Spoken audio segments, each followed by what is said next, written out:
Praise the lord, హల్లెలూయా. మన ప్రభు అయిన యేసుక్రీస్తు నామం పేరిట ఈ ఉదయకాల సమయంలో మార్నింగ్ లవ్ వర్డ్స్ ద్వారా మరొకసారి యేసయ్య ప్రేమ గల మాటలతో మీ వద్దకు రావటానికి, మీ ఇంట్లోకి రావటానికి ప్రభు ఇచ్చిన శ్రేష్టమైన కృపకే సమస్త ఘనత మహిమ ప్రభావములు కలుగును గాక.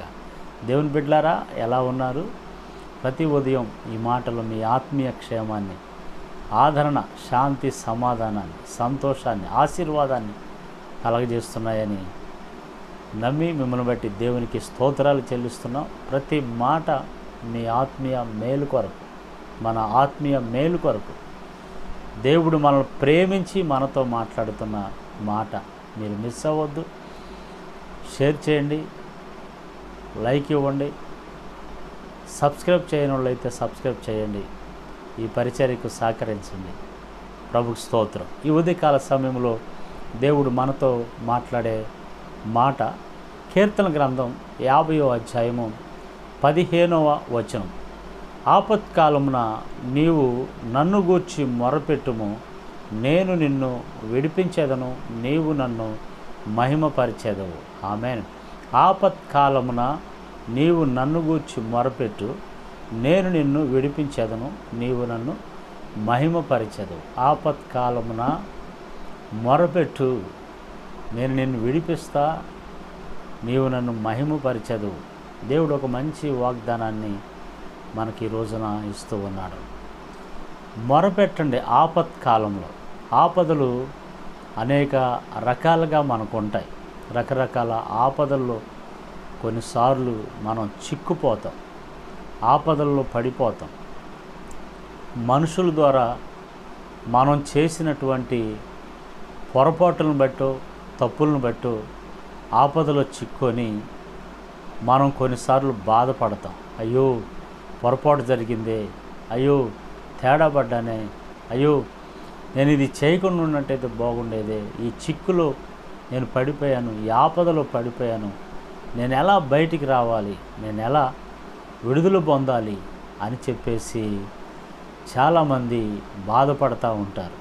నా ప్రియ దేవుని బిడ్డలారా, ఎలాంటి ఆపద నిన్ను చుట్టుముట్టిందో నాకైతే తెలియదు, కానీ ఈ రోజున నీవు ఏ పరిస్థితుల్లోనైనా, ఎలాంటి ఆపదలోనైనా నీవు చిక్కుకొని ఉన్నట్లయితే, బయటికి రాలేక బాధపడుతున్నట్లయితే, చేసిన తప్పులను బట్టో, పొరపాటులను బట్టో ఏం చేయాలో అర్థం కాక, మనుషులు మనల్ని క్షమించలేక, మనుషులు మనల్ని అర్థం చేసుకోలేక, మనుషులు మనల్ని, మన పరిస్థితులను అర్థం చేసుకొని సహకరించలేక, ఎటు దిక్కుతోచని స్థితిలో ఉన్నట్లయితే ఈరోజు ప్రభు అంటున్నాడు, నన్ను గూర్చి నువ్వు మొరపెట్టినట్లయితే నేను నిన్ను విడిపిస్తాను.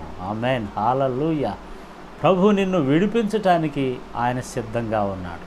నా ప్రియ దేవుని బిడ్డ, ప్రభు వైపు చూడు. ఎలాంటి ఆపదైనా ఆపత్కాలంలో నమ్ముకొనదగిన సహాయకుడు. నా ప్రియ దేవుని బిడ్డల, 95వ సంవత్సరంలో ఒక హత్య కేసులో నేను యావజ్జీవ కారాగార శిక్ష, జీవిత ఖైదీ అనుభవిస్తూ రాజమండ్రి సెంట్రల్ జైల్లో మరి దిక్కుతోచని స్థితిలో, ఈ సెంట్రల్ జైల్లోనే చనిపోతామేమోనని భయము, ఆందోళన, నెమ్మది లేకపోవటం, సమాధానం లేకపోవటం, భయంకరమైనటువంటి ఆపదలో, భయంకరమైనటువంటి బంధకాల్లో చిక్కుకొని ఉన్న పరిస్థితుల్లో ఒక ఇద్దరు సహోదరులు దేవుని వాక్యం నాకు అందించటం ద్వారా ఒక రాత్రి 9:30 ఆ టైం అప్పుడు దేవుని సన్నిధిలో, రాజమండ్రి సెంట్రల్ జైల్లో కన్నీళ్లతో దేవుని సన్నిధిలో మొరపెట్టా, ఏడ్చా. నేను చేసిన తప్పు వల్లే ఇక్కడ నేను బంధించబడ్డాను, నేను చేసిన తప్పుల వల్లే, పొరపాటుల వల్లే అని, ప్రభు నా పాపాలు క్షమించులాగున, నేను పాపినయ్యా, నేను పాపినయ్యా, నన్ను క్షమించయ్యా అని ప్రభు సన్నిధిలో కన్నీళ్లు గార్చి ఏడ్చినప్పుడు రాజమండ్రి సెంట్రల్ జైల్లో ఇంచుమించుగా 1500 మంది ఖైదీలు ఉన్నారు. అందరూ ఒకరికి మించిన బాధలు ఒకరు, ఎవరు కూడా వారి బాధలో ఒకరికొకరు సహాయం చేసుకునే పరిస్థితి లేదు. దేవుడే దిక్కన్నట్టుగా ఉంది. ఆ పరిస్థితుల్లో దేవుని సన్నిధిలో నేను ప్రార్థన చేసినప్పుడు, ఏడ్చినప్పుడు, మొరపెట్టినప్పుడు ఆకాశము నుండి దేవుడు నేనున్న రాజమండ్రి సెంట్రల్ జైల్లోకి వచ్చి నా గదిలోకి నా కన్నీరు తుడిచి అక్కడ నుండి నన్ను విడుదల కలగజేసిన దేవుడు, విడిపించాడు దేవుడు. అందుకే ఈరోజు ఈ విధంగా మీ ముందుకు వచ్చి నేను ఈ మాటలు అందించగలుగుతున్నాను. ఎంత అద్భుతం! ఎట్లాంటి ఆపదలోని చిక్కుకున్న దేవుడు నిన్ను విడిపిస్తాడు. ప్రార్థన చేయి. మనష్షే ఏమండి దేవుని దృష్టికి తప్పు చేశాడు.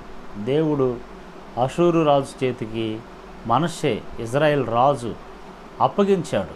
అప్పగించినప్పుడు 2వ దినవృత్తాంతాలు 33వ అధ్యాయంలో ఈ సందర్భం ఉంటుంది.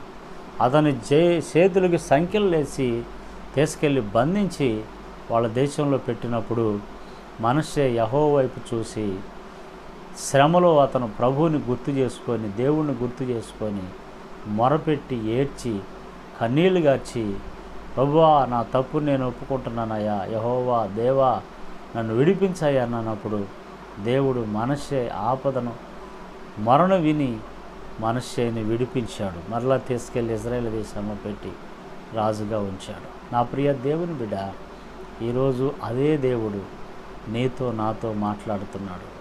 నీతో నా సాక్ష్యం ద్వారా, మనష్షే ద్వారా నీతో మాట్లాడుతున్నాడు.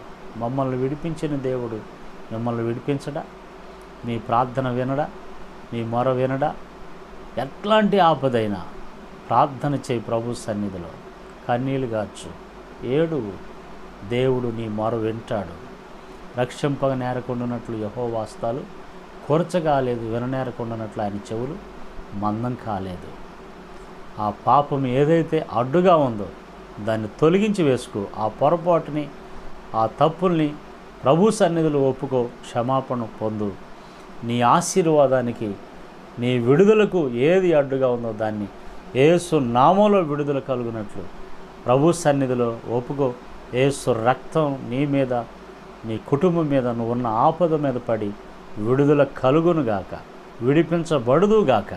నమ్మినట్లయితే నాతో ఈ ప్రార్థనలు ఏకీవించు. ప్రభువా నీకు వందనాలు. నీ కృపలో ఆయన నీ ప్రియబిడ్డల కోసం ప్రార్థన చేస్తాను. ఈ మాటలు వింటున్న ఎవరైనా ఎలాంటి ఆపదలో ఉన్నా నన్ను విడిపించిన దేవుడు, మనుష్యని విడిపించిన దేవుడు నీ బిడ్డలను కూడా విడిపించి మీరు మహిమ పొందమని యేసు నామములో ప్రార్థిస్తున్నాం తండ్రి. ఆమేన్, ఆమేన్.